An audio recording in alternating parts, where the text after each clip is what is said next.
पास के सभी लोग किसान इकट्ठा होकर बैठ चुके हैं, तो क्या कहना चाहोगे इस मामले को लेकर? पूरे भारत में रेल बंद है। देखो भाई, सरकार तो बतेरी देखी हमने और हमारा पूर्वजन हमारे तक ज़्यादा देखी, लेकिन एक बात हमारे बूढ़े बताओ हनु बोले इतनी बेशरम कौन देखे भाई।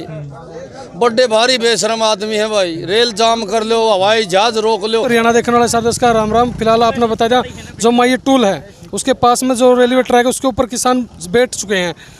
क्या क्यों बैठे हैं, क्या उनका मुद्दा है आज का, उनसे बातचीत करेंगे और जानेंगे। और आपको बता दें बरसात का जो मौसम है इसके अंदर भी जो टेंट लगाकर किसान बैठे हैं, माताएं बहनें भी बहुत संख्या में आई हुई हैं। आइए उनसे बातचीत करते हैं। और कोई फर्क को नहीं पड़ा है, इनका कीड़ी भी कौन चलने लग रही भाई साहब। आज पूरा भारत देश में रेल बंद है, कई बार रेल बंद हो चुकी है, किसानों ने कई बार रेल बंद कर दी, रोड जाम कर दिए। और भाई साहब 10 महीने हो गए आंदोलन करते हुए। और एक मामूली सी बात है उनके लिए, मामूली सी।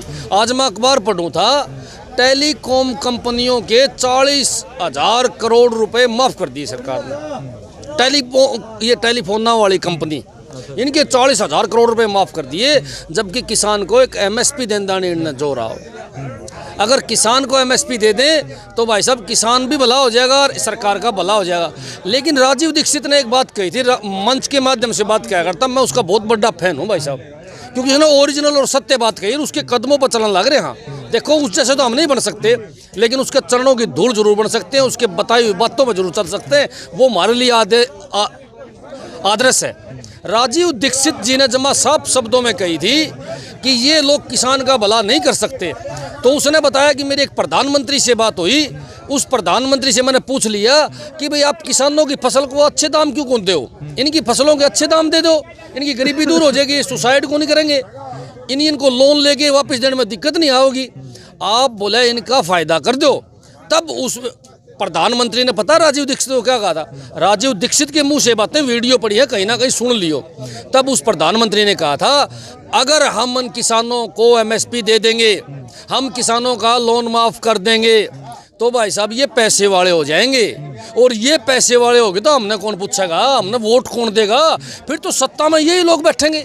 अगर हमने दुकानदार का, व्यापारी का और अगर किसी किसान का, मजदूर का फ़ायदा कर दिया तो भाई साहब ये फिर तो सत्ता में ये बैठेंगे, हम कहाँ बैठेंगे।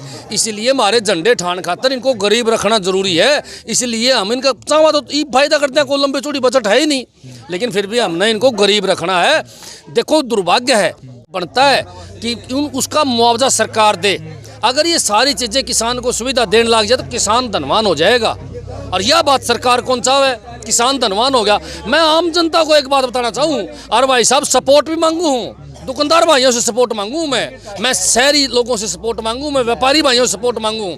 आपको मैं एक बात बताऊंगा, अगर किसान धनवान हो गया तो लिख के ले लो दुकानदार भाइयों, तुम भी धनवान हो, व्यापारी भी धनवान है, और भाई साहब मजदूर भी धनवान है। अगर किसान बर्बाद हो गया तो पूरे देश की जनसंख्या बर्बाद हो जाएगी। केवल 5% लोग बचेंगे। मैं ये आम जनता को बताना चाहूँ, इसलिए मेरी आम जनता से अपील है कि आज एकजुट होकर किसान की मदद करो। अगर धरने पे आओ, धरने पे आओ। अगर अपनी दुकान में बैठ के भी आप मदद कर सकते हो, उसके अच्छे कमेंट करो फेसबुक के ऊपर, उसको शेयर मार के उसकी पोस्ट ऊपर तक पहुंचा के किसान की आप मदद कर सकते हो। मैं तो चाहूँ कि फेसबुक में, सोशल मीडिया में और आपके चैनलों में इतनी ताकत है, अगर जनता उनको सपोर्ट कर दे तो ये विदेशों में जाके गूंजेगा, और विदेशों में गूंजेगा तो कहीं ना कहीं हमारे प्रधानमंत्री जी की मजबूरी हो जाएगी इन 3 काले कानून को वापस लेने के लिए। एक सवाल था कि जब दावा किया जाता है सत्ता में आने से पहले अच्छे दिन लाएंगे, बढ़िया रोजगार देंगे सबको, युवाओं को खासतौर पर, और अब देख सकते हैं हर वर्ग की बात करता हूँ, आज सड़कों पर आ चुके और सड़कों पर ला दिया गया है। उस मामले को आप किस प्रकार देखते हैं?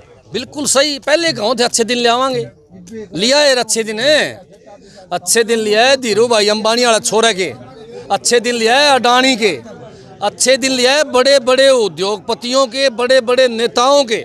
भाई साहब आगे अच्छे दिन है, मारा था खट्टर के आगे अच्छे दिन है, कौन यार के देख लो, पहले के तारीफ की है, ये तो अच्छे दिन है। दुष्यंत चौटाला के अच्छे दिन आगे भाई साहब, बात सुन लो, मार तो दूसरा चाचा ने दाब लिया था, सारा नंग बना दिए थे, सरकार में तुक्का बैठ गया, और भाई साहब ई बन के अच्छे दिन आ रहे हैं, अच्छे दिन आगे इनके मंत्रियों के जेपी दलाल जैसे दलाल के, सही बताऊंगा मैं आपको, जेपी दलाल लुटेरा है।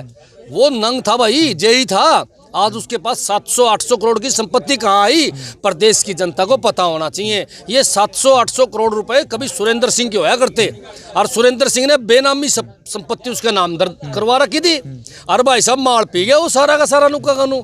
तो ये जितने नेता हैं इनके अच्छे दिन आए, बीजेपी के वर्करों के अच्छे दिन आए, जो मोटे मोटे हैं, मोटा मोटा मुंह के कब्जे करने लग रहे हैं, लुटने लग रहे हैं प्रदेश को, उनके अच्छे दिन आए हैं।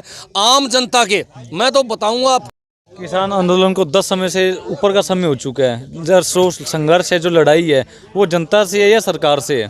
भाई साहब लड़ाई तो किसी वर्ग की भी सरकार से हो है, चाहे दलित वर्ग की हो, चाहे भाई साहब आपके इनकी क्या बोलते हैं इनका अपना मजदूर की हो, चाहे व्यापारी की हो, चाहे दुकानदार की हो, सभी की लड़ाई सरकार के साथ ही होती है, आम जनता के साथ नहीं होती। ट्रेन रोकी गई है, रेलवे ट्रैक पर सारे किसान इकट्ठा होकर बैठ चुके हैं, हर जगह, पूरे भारतवर्ष की बात करता हूँ। उससे कहीं ना कहीं जनता जनार्दन परेशान है हमारा हालातों में। कोई अपने जरूरी काम जा रहा है, कोई कहीं जा रहा है, हर कोई वर्ग जहाँ पर जो था वहीं रुक चुका है। उस पर आप क्या कहना चाहोगे, किस प्रकार देखते हो? क्यों जनता भी परेशान हो रही है कहीं ना कहीं, सरकार तो है ही है, जनता भी। मेरा आप तक सवाल है भाई साहब, आज यहाँ बैठे हैं, किसने बिठाए हैं? आप बताओ किसने बिठाए यहाँ? आप जानते हैं, आपका पेट में रोटी नहीं गलेगी, आप भूखे मरोगे तो हाथ पैर मारो, कौन मारोगे? बच्चा रोए बिना तो माँ भी चुच्ची ना देवे, या कहावत है हमारा हरियाणा के अंदर। तो मैं आपने नू बताऊं कि जब तक हम ट्रैक पर नहीं बैठांगे, रोड जाम नहीं करांगे, तब तक यह सरकार मानना को नहीं तो हमने तो हाथ जोड़ लिए थे। ये तो अभी शुरू करे हैं, 10 महीने हो गए, शुरू में 1-2 महीने तो हाथ जोड़े थे भाई, मान जाओ। ये 3 काले कानून उल्टे ले लो, MSP की गारंटी दे दो। भाई साहब एक बात बताओ, असल में यहाँ हम नहीं बैठे हैं, असल में यहाँ सरकार बैठी है, असल में यहाँ खट्टर और मोदी बैठे हैं। जनता का कोई गुनाहगार है तो ये सरकार है, मोदी गुनाहगार है, खट्टर गुनाहगार है। और मैं तो जनता से अपील करूंगा कि समय आन पान का इलाज करियो इस सरकार का और इन लीडरों का, क्योंकि मजबूरी में बिठा रखे हैं। आज हम यहाँ बैठे हैं, कल को व्यापारी और दुकानदारों को भी सड़कों पर आना पड़ेगा, क्योंकि भाई साहब महंगाई जो है ना चरम सीमा पर जा ली है। डीजल पेट्रोल के भाव ऐसे हो गए हैं, आप स्कूटर मोटरसाइकिल में गलवा के घूम नहीं सकते। आज किसी को रिश्तेदारी में गाड़ी पर चढ़ के जाना हो तो वो 4 बार सोचता है, खुद की गाड़ी ना हो तो 5-5 हज़ार रुपए में किराए पे गाड़ी मिलती है। या किसकी देन है? मोदी की देन है भाई साहब, या किसकी देन है? खट्टर की देन है भाई साहब। इन लोगों ने पूरे देश को बर्बाद करने का ठेका ले लिया है, निचोड़न लाग रहे हैं देश को, और बोला जी आर्थिक स्थिति मजबूत करांगे। अरे जिस देश में महंगाई बढ़ी है उसमें आर्थिक स्थिति मजबूत होती देखिए किसी दुनिया में?